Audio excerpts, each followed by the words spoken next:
घने जंगल की ऊंची पेड़ों पर रंग बिरंगे पंछियों का जमघट लगा रहता था, लेकिन उन सब के बीच में एक छोटा सा पंछी चिंटू अकेला रहता था। चिंटू कोई साधारण पंछी नहीं था। उसके पंख किसी इंद्रधनुष की तरह खूबसूरत थे। गुलाबी, नीला, पीला, सारे रंग मिलकर उसे एक अनोखा रूप देते थे। दूसरे पंछी चिंटू के रंगीन पंखों से डरते थे। वो उसे चिंटू चिंतक कहकर चिढ़ाते और उससे दूर भागते थे। चिंटू बहुत दुखी रहता था।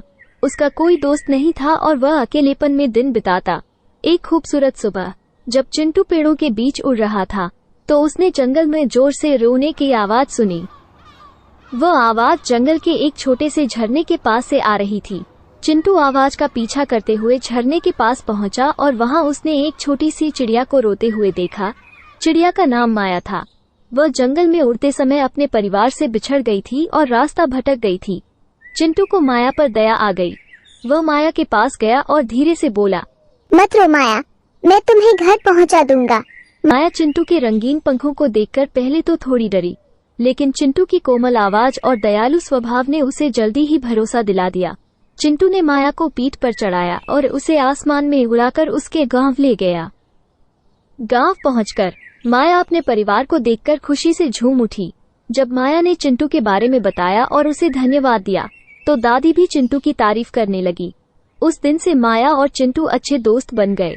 हर रोज माया जंगल के किनारे आती और चिंटू के साथ खेलती।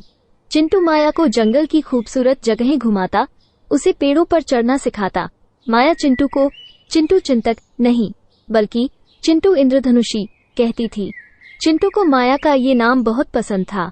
एक दिन माया ने जंगल के दूसरे पंछियों को चिंटू से मिलवाने का फैसला किया। माया ने पंछियों को बताया कि चिंटू बुरा नहीं है, वो बस थोड़ा अलग है। माया ने ये भी बताया कि कैसे चिंटू ने उसे जंगल में खो जाने पर मदद की थी।